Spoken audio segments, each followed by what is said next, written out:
Encerrou-se em Jerusalém a Semana de Oração pela Unidade dos Cristãos, dias de comunhão e renovação da fé entre os fiéis das diferentes igrejas cristãs da Terra Santa. Em 28 de janeiro, a igreja celebra a festa do monte que está diante do lago de Tiberíades e recorda o discurso da montanha de Jesus. Há milênios, lugares de sepultamento para judeus, cristãos e muçulmanos, o Vale de Jeosafá contém inúmeros túmulos. Visitamos a necrópole chamada Túmulos dos Profetas, que a maioria das pessoas desconhece. 16 mulheres da cidade velha de Jerusalém frequentam diariamente a sede de Seeds of the Better Life, em função das várias oportunidades que o centro oferece entre eventos e atividades. Obra no âmbito da Igreja Anglicana de Jerusalém é uma das organizações mais importantes para as crianças portadoras de deficiência na Palestina.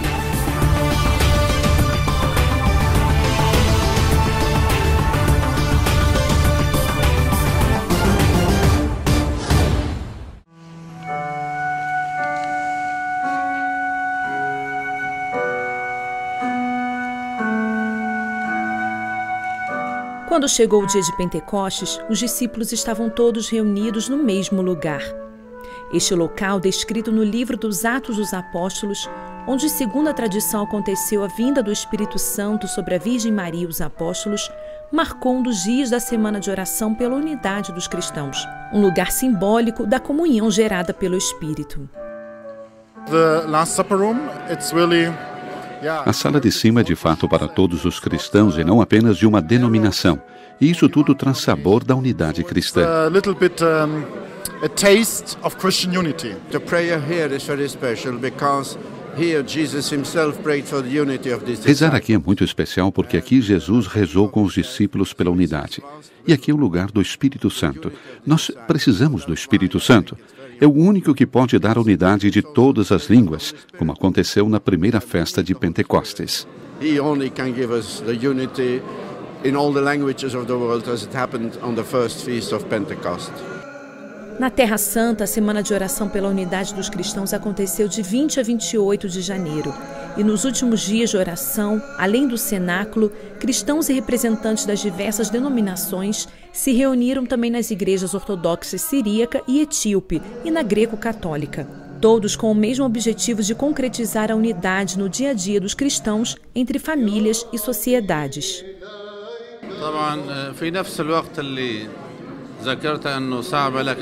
A unidade é difícil, mas fácil quando Cristo está conosco.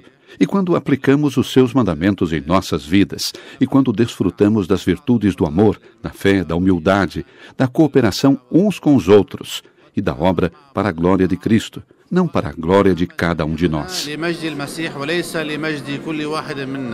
Mesmo em meio à diversidade de ritos e liturgias das igrejas, o desejo de união se manifesta.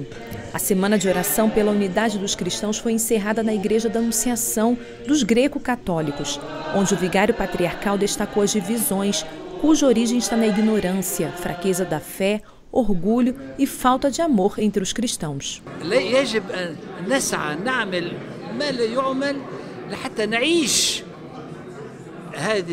Devemos fazer o que não é feito para viver a unidade e não permanecer dividido porque isso não é normal.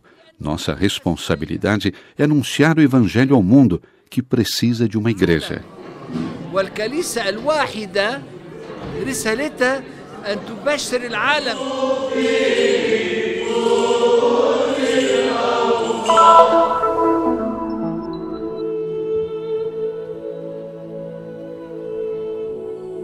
At that time, seeing the crowds, Jesus went onto the mountain.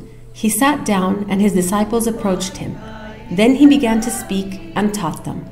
Matthew 5:1-2. On January 28, 2018, on a gloomy Sunday, many faithful gave new life to the verse of the Gospel of Matthew.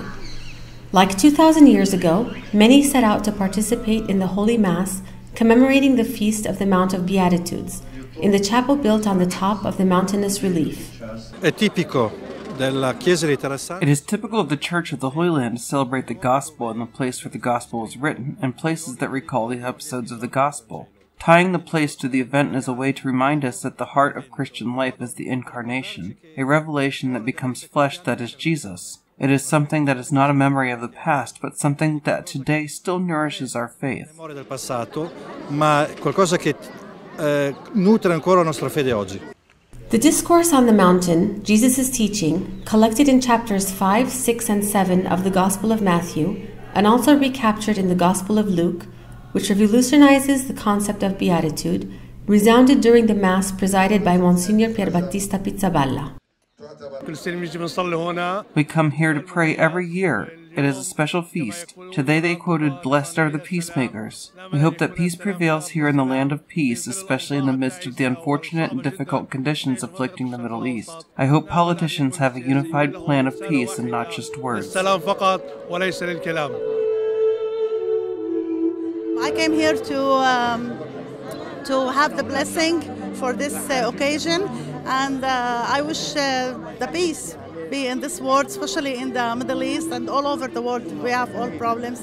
I wish good luck for my family, for my friends, and for everybody. At the behest of ANSMI, National Association for Assistance to Italian Missionaries, the sanctuary was built on top of the mountain overlooking the Lake of Tiberias, and it was managed by the Franciscan nuns of the Immaculate Heart of Mary since its creation in 1938. In the Holy Land, this is the only memorial that was built from scratch. According to scholars, Matthew's discourse on the mountain is a synthesis of several preachings of Jesus that took place in this area, a few kilometers from Capernaum, where Jesus had gone to live in the years of his public life. Even today, everyone who climbs the mountain or looks at the Sea of Galilee at its feet has the opportunity to listen and relive those words.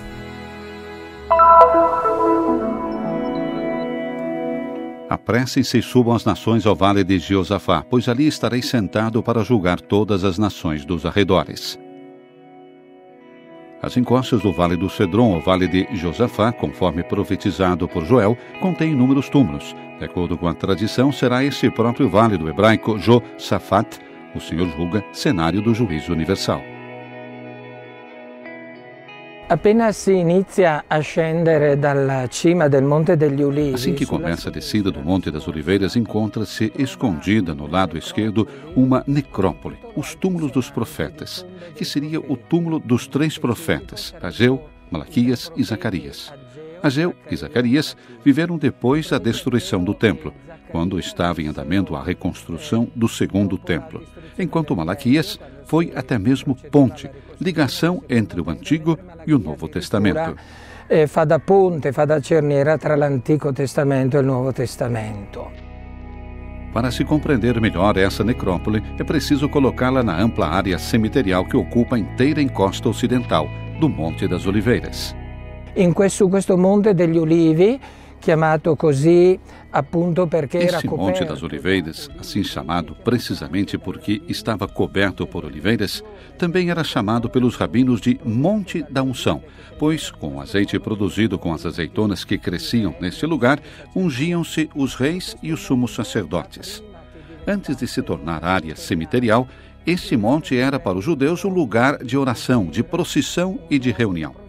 Esses são os 3 modos como o próprio Jesus utilizaria este monte. In cui Gesù stesso userà questo monte. Lugar muito importante para a tradição rabínica, aquela muçulmana e a própria vida de Jesus. Do mesmo modo como hoje, também a primeira comunidade cristã construiu nessa área alguns mosteiros.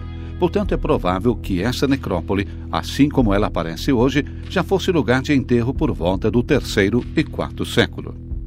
Questa necropoli, nella sua origine, risale probabilmente al terzo Essa necrópole remonta na sua origem provavelmente ao 3º século a.C., mas a atual configuração é, ao contrário, uma reforma da época cristã.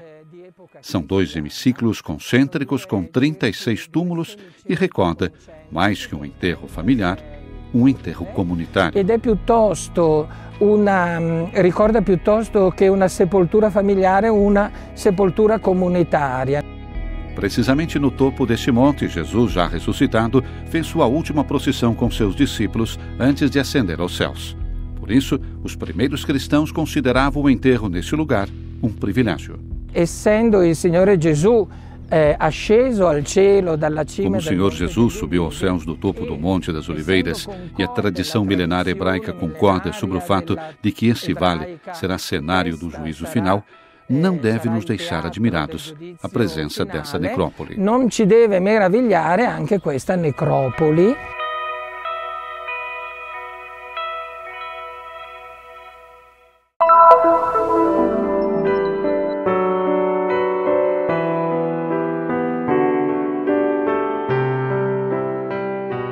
O coração da cidade velha de Jerusalém voltou a pulsar, graças à vontade de um grupo de mulheres do Centro Sementes de uma Vida Melhor, depois de ter ficado fechado durante um tempo, reabriu as portas com a organização de atividades e eventos culturais, artísticos e religiosos.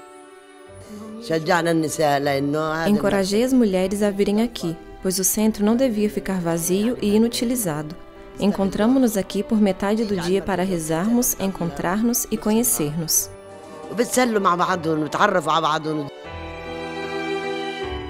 Uma ideia que nasceu quase um ano atrás com esse nobre objetivo: fazer sair da sua solidão as pessoas mais idosas e doar-lhes, em uma atmosfera especial, um momento de alegria em companhia. As mulheres do centro, de fato, graças às suas habilidades culinárias, resolveram preparar e levar cerca de 50 refeições por dia aos idosos mais necessitados da cidade velha.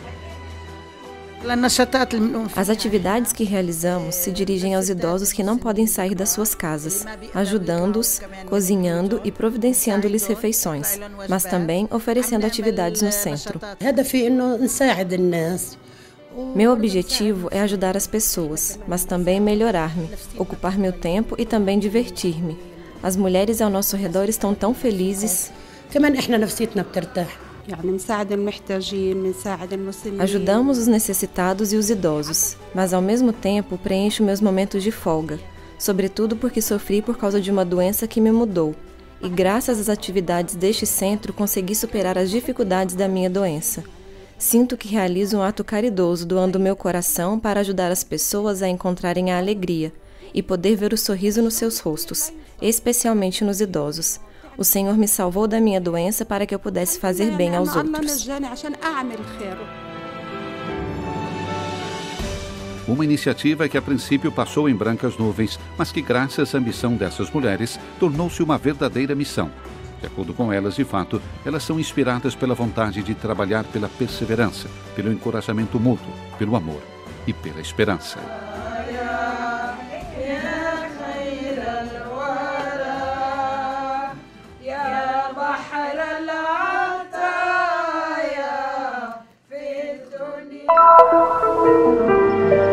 O Princess Basma Center foi fundado em Jerusalém em 1965 no âmbito da Igreja Anglicana. Hoje é uma das organizações beneficentes mais importantes no cuidado das crianças portadoras de deficiência na Palestina, oferecendo vários serviços para sua recuperação e ajudando suas famílias a cuidar delas na intimidade da sua casa. Integrar-se na comunidade, voltar a esperar e sorrir, são alguns dos nobres objetivos que a Fundação se propõe a conseguir com as crianças envolvidas. Nessa área, trabalhamos todo ano com cerca de 800 crianças provenientes de modo especial da Cisjordânia, de Jerusalém e em pequena parte de Gaza. Para quem mora em Jerusalém, oferecemos uma escola, onde os jovens portadores de deficiência frequentam as aulas com os jovens em saúde. Este ano, 1/3 do total de 400 alunos é portador de deficiência. O método de ensinamento se conforma com os programas palestinos utilizados em todas as escolas. Momem, proveniente do vilarejo de Bidia, é uma das crianças que sofrem de autismo. Sua mãe, Azia, o leva para cada sessão do tratamento para ajudá-lo a receber uma educação que lhe permita desenvolver suas habilidades brincando. É a terceira vez que sou admitida neste centro com meu filho. Tive uma experiência muito positiva que me permitiu aprender como cuidar do meu filho, como ensinar-lhes coisas novas e como relacionar-me com ele do modo melhor.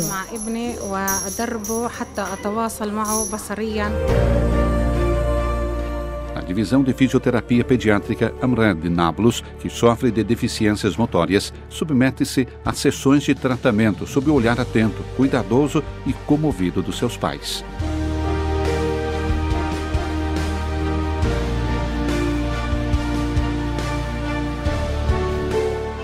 Na sala multissensorial Bastante de Hasma, olha ao seu redor acompanhada pelo educador em meio a luzes com cores delicadas que estimulam seus sentidos para ela ter condições de distinguir as variações cromáticas.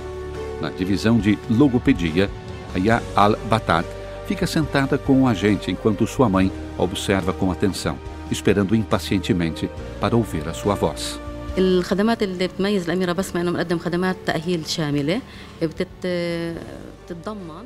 O que destaca o Princess Basma Center nos outros centros é o fato de oferecer um serviço onicompreensivo, que abrange fisioterapia, ergoterapia, logopedia, musicoterapia e hidroterapia. Todos esses tratamentos juntos ajudam a criança a melhorar-se nos diferentes âmbitos. Nós olhamos para ela como uma pessoa na sua plenitude. Se não souber andar, por exemplo, não nos concentramos apenas nas suas pernas, mas na sua totalidade. Após uma semana desde a admissão, temos um encontro com a equipe médica para discutir sobre o caso e logo definimos os objetivos, estabelecemos um programa. Após 2 ou 3 semanas, a criança volta para casa com um plano para acompanhar, sob a guia de sua mãe, precedentemente formada.